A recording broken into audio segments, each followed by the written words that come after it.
Hey, what's going on, everybody? Brent Hyden here, coming at you on this Friday morning, talking 7 games around the NBA.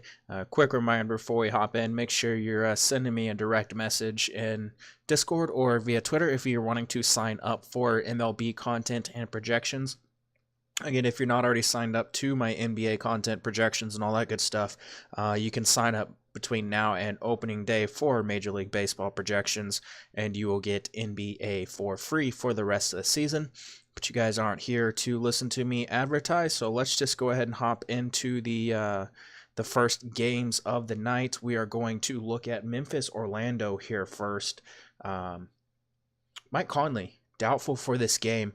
Wasn't a game I was terribly interested in the first place. Orlando 6.5 point favorites in this one at 208 over or 208.5 over under.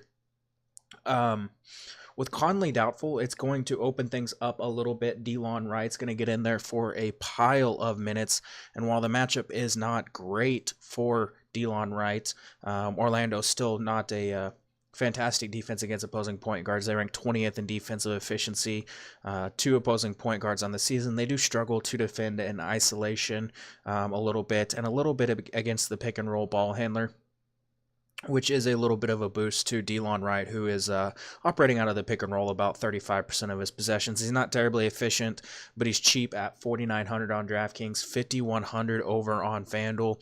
And again, with all the injuries to this team, going to play a pile of minutes. As we saw against Houston, took him a crap ton of minutes to even come close to having some sort of value. Obviously, a lot of those minutes were going to be alongside Mike Conley and some other guys, so having Conley out and having Delon Wright as the primary ball handler is a pretty big boost to him.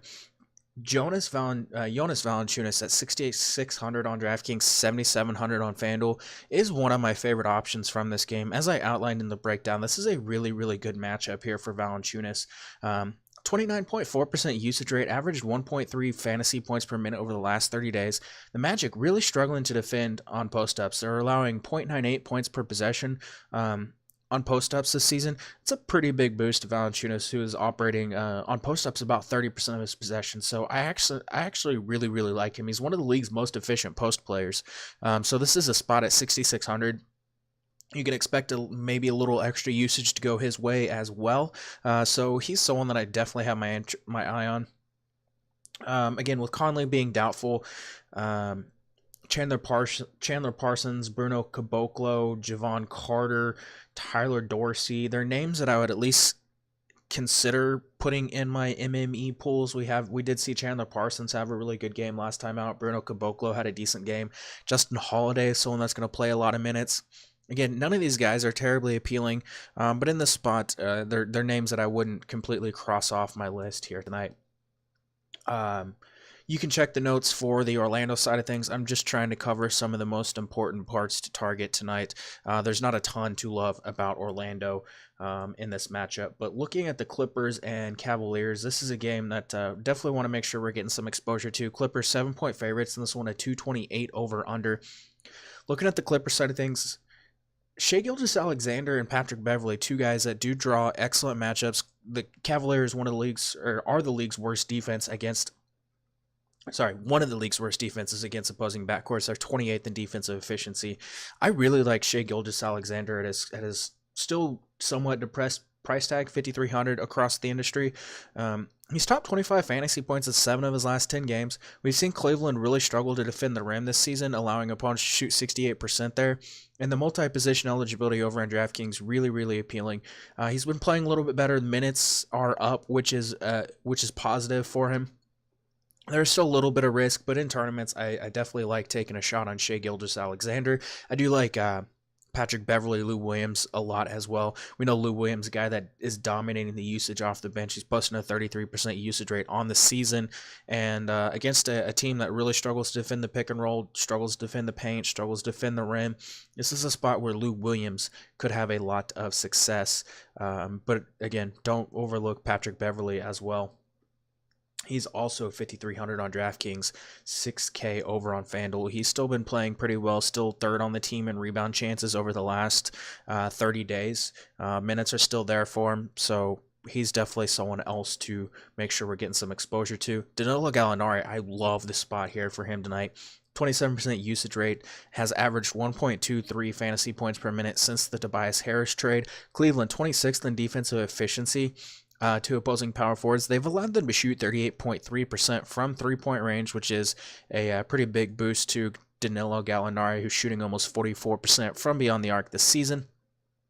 Upside may be a little capped by a 7K price tag on DraftKings, 7,600 on FanDuel, but small forward, especially on FanDuel, is always really, really tough. This is a really good spot here for Danilo Gallinari. We also know Cleveland really bad against opposing spot-up shooters, and that's also a really big boost for Danilo Gallinari. With 40-plus fantasy points in 4 straight games, Montrezl Harrell back on that hot streak. He's a guy that's very, very streaky. We know there's some risk with him as far as the floor falling out because we've seen it before. You can kind of scroll through his game logs, a couple of these games in really, really good matchups like Sacramento, New York. There's your floor games there, but this is a spot against Cleveland, who struggles to defend the rim, who struggles to defend rollman. Montrezl Harrell still too cheap at 6,800 on DraftKings for the upside he has. He's 8,300 on FanDuel, a little less appealing there, but he's still someone that I have interest in over there. On the Cleveland side of things, Colin Sexton, 7 straight games with at least 20 points, has topped 30 fantasy points in each of those games. His price tag is starting to climb, but he's been playing really well. We know the Clippers really bad against opposing point guards. We also know they struggle to defend the pick and roll. He's 6,200 on DraftKings, 6,300 on FanDuel. I still have some interest in him. I think Jordan Clarkson, 5K on DraftKings, 5,200 over on FanDuel is interesting as well. We know he's going to dominate the usage off the bench. Most nights, going to play upper 20s, maybe low 30s in minutes. Going to take just a ton of shots whenever he's on the floor. I do like the spot for Jordan Clarkson, but Colin Sexton, someone that I definitely have my eye on here. With Kevin Love, I really like the spot for him as well. 7,700 on DraftKings, 8,100 over on FanDuel. Projects to be a really, really good play, especially on DraftKings. We know the usage is there. Clippers 19th in defensive efficiency to power forwards on the season. 27% usage rate, 1.37 fantasy points per minute over the last 30 days. It is a good spot for him. Unfortunately, with Zizic, Thompson, and Nance all being healthy, they're going to pretty much eat into each other's upside. I wouldn't shy away from Larry Nance at 5,300 in tournaments, 5,800 on DraftKings. But not somewhere that I really want to go to, even though this is the dream matchup. We know centers against the Clippers are a thing. Just wish, one of those guys was out to kind of secure things. Gonna skip over Denver and the New York Knicks because, well, it's the Knicks and it's the Nuggets. Pretty straightforward stuff there. Would definitely consider making sure you get some exposure to that game. There are some interesting options. You can check the notes for those. I want to touch on Oklahoma City at Toronto in this one. This is a game we saw just a couple nights ago. Toronto 2.5-point favorites, 226.5 over under. If you read the notes, most of what I wrote is basically just a copy and paste from what we saw a couple nights ago. But with Kyle Lowry out already, we know that Kawhi Leonard is going to be a fantastic option here tonight. We know that Fred VanVleet is going to be a fantastic option. We know that Pascal Siakam is going to be an option that we definitely want to consider from the Toronto side of things. Fred VanVleet, the guy that I have my eye on the most, just because the price tag and the mid-range point guard options are not great. Fred VanVleet, 5,300 on DraftKings, 5,600 over on FanDuel. Going to play a boatload of minutes. We saw him play 40 minutes in that overtime game, so that would have put him at 35 for the night. He has over 30 fantasy points in back-to-back games. Fred VanVleet definitely going back to the well with him. Pascal Siakam went bonkers against Oklahoma City last time out, 33 points, 13 rebounds. I'm not chasing that monster game, but it is worth noting that Oklahoma City 20th in defensive efficiency to power forwards. And we know without Kyle Lowry, Pascal Siakam can actually do some ball handling. Has posted a 27% usage rate. Has averaged 1.16 fantasy points per minute over the last 30 days without Kyle Lowry on the floor. He's 7,200 on DraftKings, 8,400 on FanDuel. I'm perfectly fine going back to the well there. Again, he's going to be popular. I'd probably be fading and go with like a Montrezl Harrell, Danilo Gallinari, because I don't see the 60+ fantasy point upside. Most nights he's probably going to get you in the upper 30s, low 40s, and I think I can get that from some other guys with lower ownership. Kawhi Leonard, 8,900. We know the floor is going to be there. We know the usage rate is going to be there. The production is going to be there for him. I like him in cash. I like him in tournaments. 9,900 on FanDuel. Again, on a night where small forward, FanDuel small forward every night is pretty bad. But when you have basically just like Paul George, Kawhi Leonard, and like Danilo Gallinari, and that's it, it definitely makes sense to get exposure to one of these studs. As I mentioned the other night, I do really like Paul George. I like Russell Westbrook, who is still just a little bit too cheap at 10.8 over on DraftKings. The usage is going to be there for both. Production is going to be there for both. I lean towards George most nights because he's obviously a little bit cheaper. He is 10.6 over on FanDuel compared to Russell's 11.7, and then 9.7 on DraftKings compared to Russell's 10.8. Matchup a little bit better, even up against Kawhi Leonard for Westbrook. But again, price tag does portend to Paul George generally being a little bit better play and easier to get to. Looking at San Antonio and Houston, 220 over under in this one, a 6-point favorite for the Houston Rockets. I really like Derek White in this spot. I know he's cooled off a little bit. A couple of bad matchups. Price tag coming back down to 5,300 on DraftKings, 5,600 over on FanDuel. He's still playing really well. Like, I know, again, Miami really struggled. Golden State struggled a little bit. Portland struggled a little bit. Knicks was the one where he did really, really struggle, and it was a good matchup. But Houston, 19th in defensive efficiency to point guards on the season. They're one of the league's worst pick-and-roll defenses. They can't defend the rim. White taking like 30% of his shots at the rim. Operating out of the pick and roll on 33% of his possessions. He's averaged 1.09 fantasy points per minute over the last 30 days. Like, he's a guy that's had a lot of success against Houston, and I'm going to be going back to the well with Derek White. I actually like the idea of going with like White and Fred VanVleet as cheaper point guard options, especially on DraftKings. And then you can pay up in other spots for the Paul Georges and some of the other guys that we're going to talk about. But Derek White in a really good spot. I think DeMar DeRozan, LaMarcus Aldridge, both guys that have been really, really strong on a permanent basis recently. DeMar, 1.26 fantasy points per minute. LaMarcus Aldridge, 1.13. DeRozan leading the team, 10.8 points in the paint per game, which is really, really big against a Rockets team that's given up almost 52 points in the paint to opponents. 8K. He's another guy that's had a pretty solid floor. Did struggle against Portland, limited minutes against New York. But for the most part, most nights going to get you in the mid to upper 40s. And given the usage and the fact that they're going to be riding him pretty hard as they're going into the playoffs or fighting for their playoff positioning, I really like DeRozan. I still like LaMarcus Aldridge. He's 7,900 on DraftKings, 8,500 on FanDuel. This is a pretty good spot for him as well. We've seen DeRozan just under about 40 fantasy points in this matchup 3 times already this season. LaMarcus Aldridge has also been right around that 34 fantasy points. But again, 2 guys I would definitely consider having a little bit of exposure to. I'm leaning DeMar DeRozan, who's just $100 more over on DraftKings, $500 more over on FanDuel. Just because he's been a little bit more consistent lately. Rudy Gay is interesting I guess where he plays doesn't really matter. Did start the second half over ahead of Jakob Poeltl last game. He's still a guy pretty much always cash game viable. But if he's going to start getting over 30 minutes, if he gets into that starting lineup, he'd be someone that I would have a little bit of interest in that mid-range area.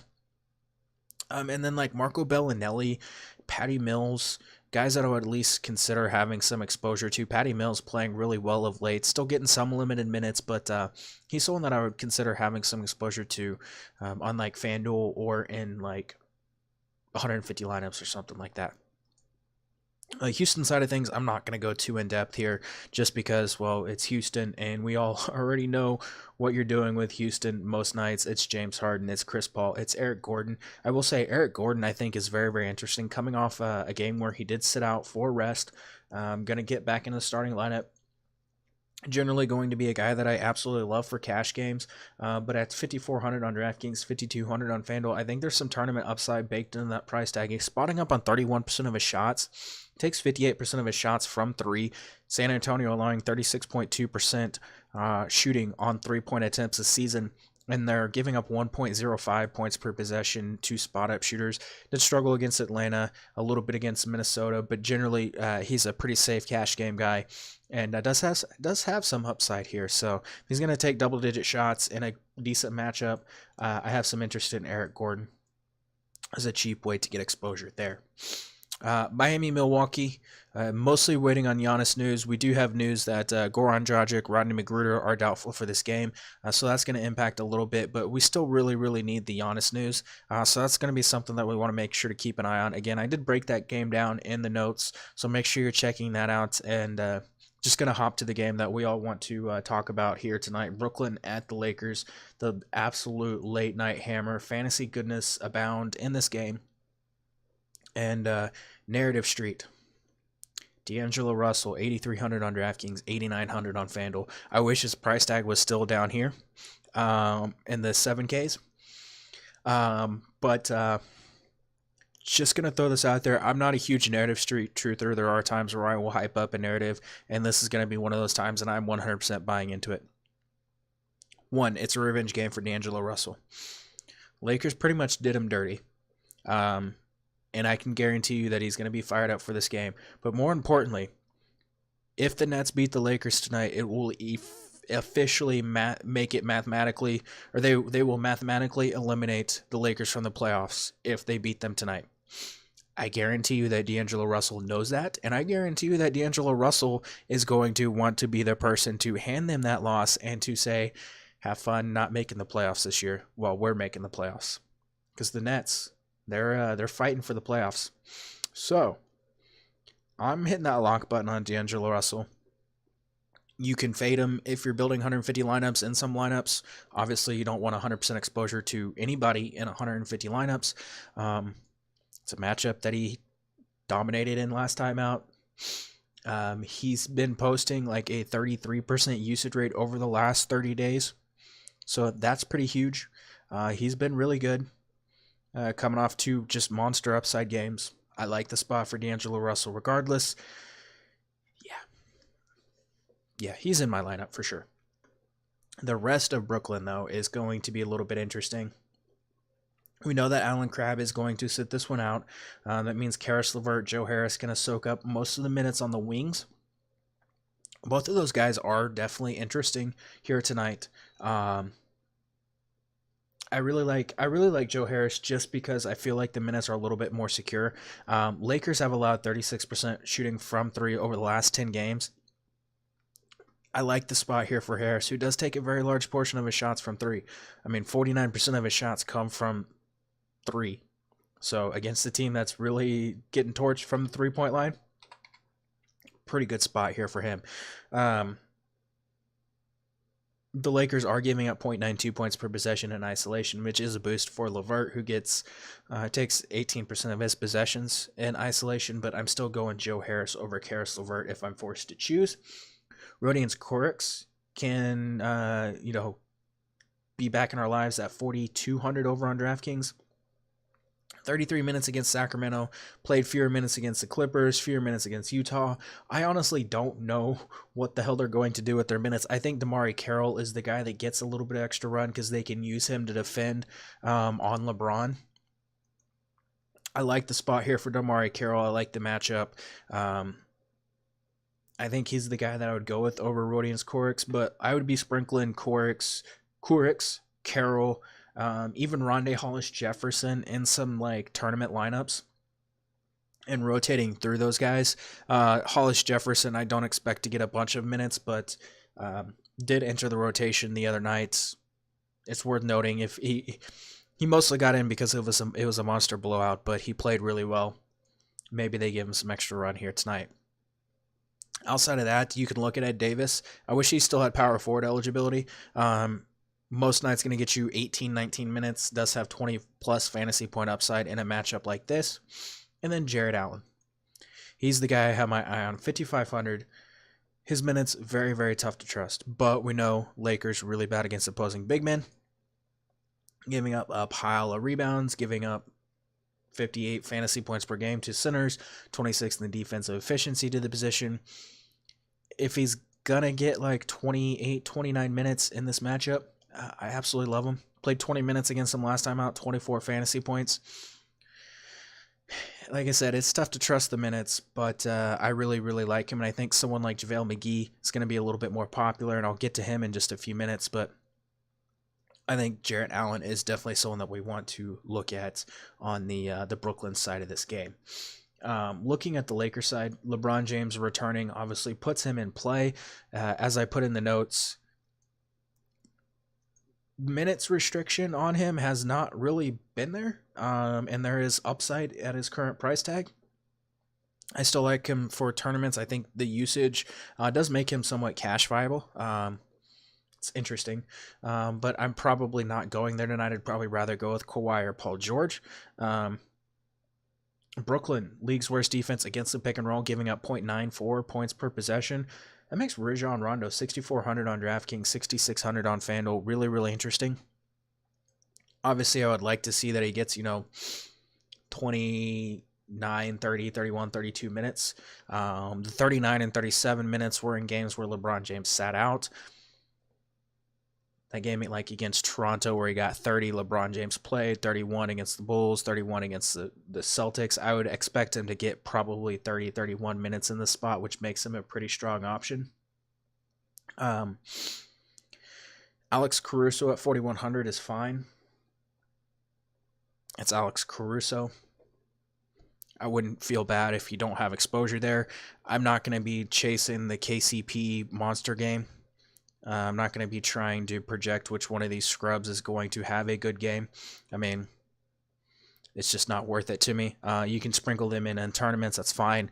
There's just not a whole lot to really like unless we get word that like Josh Hart's going to play limited minutes, Lance Stevenson is out, things like that. That would open up more minutes for KCP and make him more interesting. To me, I do like Kyle Kuzma a significant amount, 6,500 on DraftKings, 6,300 on FanDuel. Obviously, usage does go down. His production has been really, really bad recently.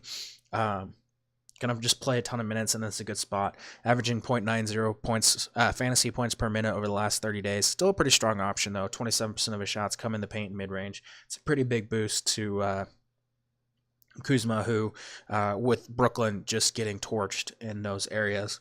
And then lastly, JaVale McGee, centers against Brooklyn. It's a thing. With LeBron being there, they don't need JaVale to play as many minutes. I have him projected at 23. But 23 minutes of a guy averaging like 1.20 fantasy points per minute in a very positive matchup is pretty interesting. I like him in cash. I like him in tournaments. He does have plenty of upside. Brooklyn giving up like the 4th most blocks per game. That's a huge boost to JaVale McGee there. Again, don't expect 30-plus minutes with LeBron there. They play LeBron at the 5 a lot. They use him to guard opposing big men a lot. And that's something to at least keep an eye on here tonight. But again, I do really like JaVale McGee in cash and tournaments. He's just a cheap way to get exposure to that game. But yeah, that's the entire slate. It's not a very appealing slate outside of like the narrative street part of that last game, and like Cleveland and Clippers. Houston San Antonio is going to be a good game to watch, but probably not just a smash fantasy game. It's not really a great slate. Hopefully tomorrow's will be a little bit better. Good luck in all your contests, and I will see you then.